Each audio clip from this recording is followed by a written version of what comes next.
بھارتی high commission کا ایک اور اہلکار ناپسندیدہ شخصیت قرار، پاکستان نے 24 گھنٹے میں ملک چھوڑنے کا حکم دے دیا۔ بھارتی اہلکار سفارتی حیثیت کے منافی سرگرمیوں میں ملوث پایا گیا۔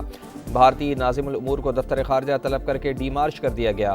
بھارت کی بھی ایک پاکستانی سفارتی اہلکار کو ملک چھوڑنے کی ہدایت۔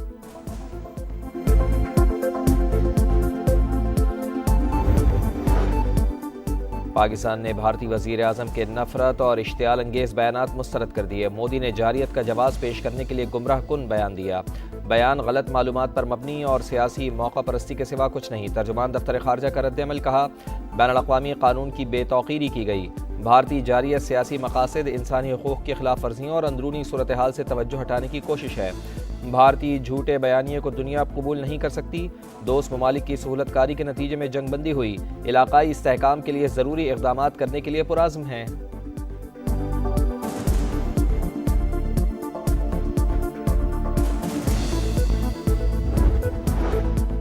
ترک صدر کا پاکستانی قوم سے اپنی حمایت کا واضح اعلان۔ رجب طیب ایردوان پاکستانیوں کے صبر و تحمل اور دانشمندانہ موقف پر مبارکباد۔ کابینہ اجلاس میں پاک بھارت جنگ بندی پر خوشی کا اظہار، کہا چاہتے ہیں پانی سمیت تمام مسائل کا حل آسان ہو۔ وزیر اعظم میاں شہباز شریف کا ترک صدر سے اظہار تشکر، کہا پاکستان اور ترکیے روشن اور خوشحال مستقبل کے لیے مل کر کام کریں گے۔ بھارت سن لے، پانی روکنا اعلان جنگ ہوگا۔ پاکستان کی پھر وارننگ، واضح کر چکے ہیں کہ سنتاس معاہدہ ختم کر کے پانی کا رخ موڑنے کے سنگین نتائج ہوں گے۔ نائب وزیر اعظم اسحاق ڈار نے خبردار کر دیا۔ سی این این سے گفتگو میں کہا پاکستان کے جوابی حملوں پر عالمی برادری حرکت میں آئی۔ انہیں احساس ہوا کہ اگلے اقدامات خطرناک ہو سکتے ہیں۔ امریکی وزیر خارجہ نے کال کر کے کہا کہ بھارت سیز فائر کے لیے تیار ہے، آپ بھی رک جائیں۔ پاک فضائیہ کی فیصلہ کن برتری دیکھ کر بھارت جھکنے پر مجبور ہوا۔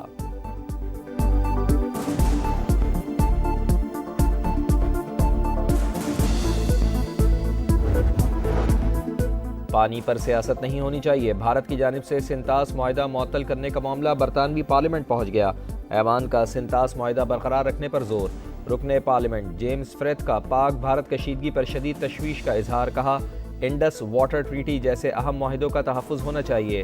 جنگ بندی کے لیے برطانوی حکومت کی کوششوں کو سراہا۔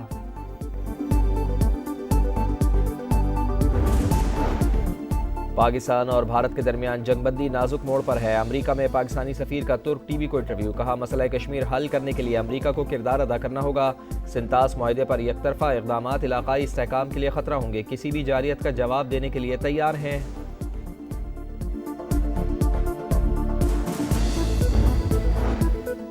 مودی کے دن گنے جا چکے، فیصلہ بھارتی عوام کریں گے۔ پارلیمنٹ کے اندر اور باہر تنقید کا سیلاب امڑ آیا۔ چیزیں اتنی بکھر چکی ہیں کہ مودی سمیٹ نہیں سکے گا۔ وزیر دفاع خواجہ آصف کی گفتگو، کہا انڈیا کے ساتھ مسئلہ کشمیر، پانی اور دہشت گردی کے معاملے پر بات چیت ہوگی۔ عطا تارڑ بولے بھارت کو سنتاس معاہدے سے پیچھے نہیں ہٹنے دیں گے۔ انڈیا کے پاس پانی بند کرنے کی صلاحیت ہی نہیں۔ بھارت میں ہونے والے نقصانات پاکستان کی بالادستی کے ثبوت ہیں۔ سیز فائر کے بعد معاملات میں پیش رفت ہو رہی ہے۔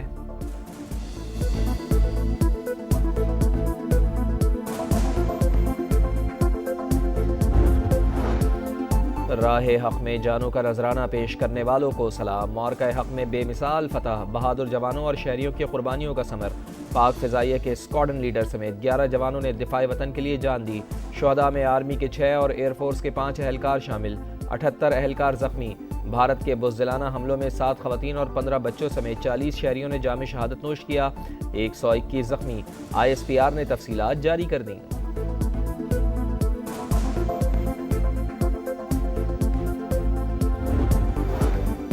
بھارت کو دھول چٹانے پر پاک فوج کو زبردست خراج تحسین۔ گورنر ہاؤس کراچی میں یوم تشکر کی تقریب، کیک کاٹا گیا۔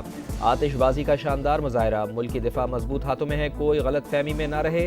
افواج پاکستان نے ازلی دشمن کو منہ توڑ جواب دیا۔ مقبوضہ کشمیر اور پانی پر بات برابری کی بنیاد پر ہوگی، کامران ٹسوری کا خطاب۔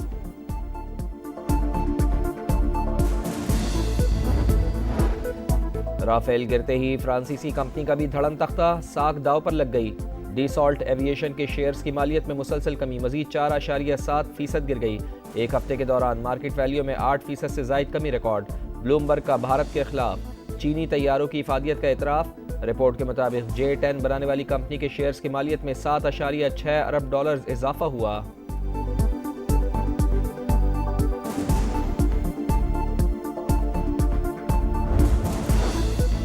پاکستان کا ایک بار پھر غزہ میں مستقل اور غیر مشروط سیز فائر کا مطالبہ۔ اقوام متحدہ میں مستقل مندوب عاصم افتخار کا خطاب، کہا غزہ میں اسپتالوں پر حملے کیے گئے، طبی عملے کو نشانہ بنایا گیا، لوگ بھوک اور افلاس کا شکار ہیں، 71,000 بچوں اور 17,000 ماؤں کو علاج معالجے کی ضرورت ہے، غزہ کے محاصرے کو فوری طور پر ختم کیا جائے۔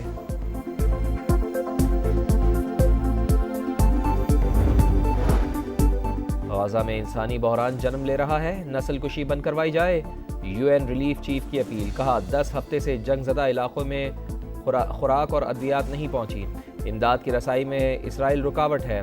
فرانسیسی صدر کی بھی اسرائیلی وزیر اعظم پر شدید تنقید، کہا غزہ میں نتن یاہو کی پالیسی شرمناک ہے، بچے بھوک سے مر رہے ہیں، یورپی ممالک کو اسرائیل پر مزید پابندیوں پر غور کرنا چاہیے۔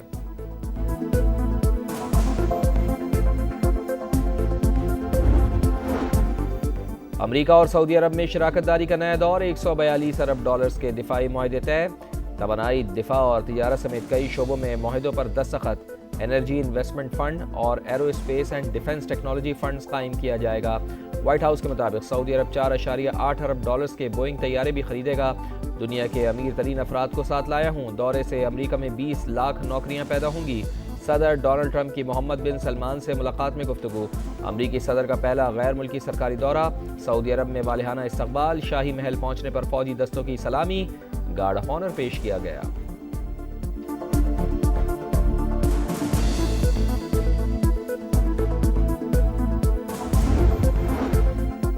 ٹیکس چوروں اور معاونت کرنے والے افسران اور اہلکاروں کا کڑا احتساب کیا جائے، وزیر اعظم کا حکم، جدید ٹیکنالوجی استعمال کر کے ٹیکس ہڑپنے والوں کو پکڑنے کی ہدایت۔ اجلاس میں ایف بی آر کا دائرہ کار اور ٹیکس آمدن میں اضافے کا جائزہ، کہا ایسے افراد اور شعبے جو ٹیکس دینے کی استعداد رکھتے ہیں انہیں نیٹ میں لایا جائے۔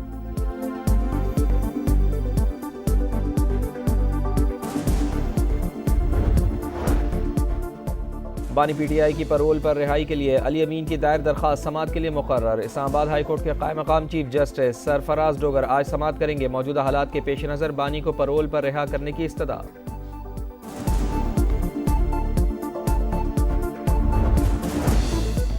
وہم و گمان میں بھی نہیں تھا کہ بانی کو اتنا عرصہ جیل میں رکھا جائے گا، حالات بس سے بدتر ہوتے جا رہے ہیں، ہمارے پاس زیادہ آپشنز نہیں بچے، فیصلہ کیا ہے عوامی سطح پر آ کر بات کرنا ہی واحد راستہ ہے۔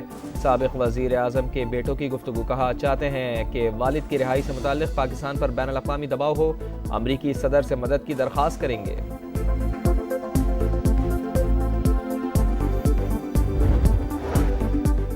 سیالکوٹ میں D G Punjab horticulture authority نے مبینہ طور پر خودکشی کر لی۔ پولیس کے مطابق جنید تاج بھٹی کو تشویشناک حالت میں اسپتال منتقل کیا گیا، جہاں وہ زخموں کی تاب نہ لاتے ہوئے دم توڑ گئے۔